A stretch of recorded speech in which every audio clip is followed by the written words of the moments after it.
আজকে আমরা পুতুলের খোঁজে চলে এসেছি শান্তিপুরে, নদিয়া জেলার ঐতিহ্যশালী শহর শান্তিপুরে দেখে নিতে ঝুলন যাত্রায় কেমন পুতুল উঠেছে। আমরা এসেছি আজকে রবিবার অর্থাৎ 23শে আগস্ট ঝুলন যাত্রার অপরাহ্নে। এখন বাজে প্রায় 3:30। আমরা তিনজন শিল্পীকে পেয়েছি এখানে, তাদের ছবি আপনাদের সামনে তুলে ধরব। আমাদের উদ্যোগ যদি ভালো লেগে থাকে তাহলে অবশ্যই লাইক, শেয়ার এবং সাবস্ক্রাইব করে আমাদের মনোবল বৃদ্ধি করুন। নমস্কার, ধন্যবাদ। বৃষ্টি স্নাত রবিবাসরীয় অপরাহ্নে আমরা পৌঁছে গিয়েছিলাম পশ্চিমবঙ্গের তথা নদিয়া জেলার ঐতিহ্যবাহী জনপদ শান্তিপুর। শান্তিপুরের ঐতিহ্য বাংলার আধ্যাত্মিক সাংস্কৃতিক চেতনায় এক অবিচ্ছেদ্য অঙ্গ হিসেবে প্রস্ফুটিত হয়েছে। আমরা পৌঁছে গিয়েছিলাম শান্তিপুরের ডাকঘর মোড়ের কাছে অবস্থিত চৌগাছা পালপাড়ায়। আপনারা সহজেই শান্তিপুর স্টেশন থেকে টোটো বা অটোয়ে করে ডাকঘর মোড়ে নেমে নেতাজির মূর্তির সামনে নেমে অনায়াসেই পৌঁছে যেতে পারেন এই ঐতিহ্যশালী পালপাড়ায়। আজ থেকে প্রায় 6 বছর আগে আমাদের কথা ইউটিউব চ্যানেল প্রথমবারের জন্য গোটা পশ্চিমবঙ্গের মানুষের কাছে চৌগাছার মৃৎশিল্পের যে রকমারি সম্ভার এবং ঐতিহ্য এবং নান্দনিকতা তা সকলের সমক্ষে তুলে ধরেছিল।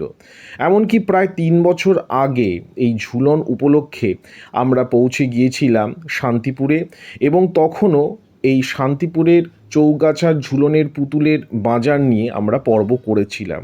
কিন্তু প্রায় 3 বছর আগে আমরা যেই ধরনের যে রকমের বিপুল পরিমাণে পুতুল দেখতে পেরেছিলাম, এই বছর কিন্তু তেমনটা আমরা পাইনি। আমরা যেটা পাইনি আমরা সেটাই বলবো। মাত্র 3 জন মৃৎশিল্পী নিজেদের পুতুলের সম্ভার নিয়ে বসেছেন এবং পুতুলের যে রকমারি ভেরিয়েশনগুলো রয়েছে বা বিভিন্ন ধরন ধারণ রয়েছে সেটারও বৈচিত্র্য খুব একটা বেশি নয়, ঠিক আছে, খুবই কম।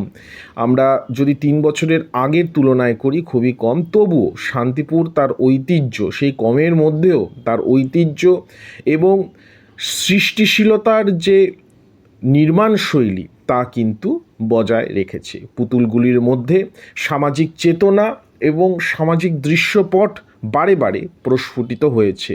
এই পুতুলগুলোর মধ্যে বৈষ্ণবীয় ভাবধারাও লক্ষণ আমরা দেখতে পেরেছি।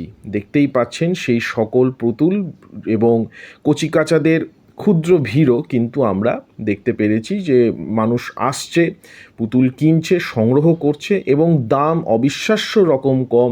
এত কম দামে আপনি কোনোভাবেই মাত্র 10 টাকা, 15 টাকা, 20 টাকার মধ্যে এত কম দামে এত ভালো পুতুল কিন্তু আপনি কোথাও পাবেন না। কৃষ্ণনগরের তুলনায় করলে কৃষ্ণনগরের পুতুলের যা দাম তার ধারে কাছেও এর দামটি নেই।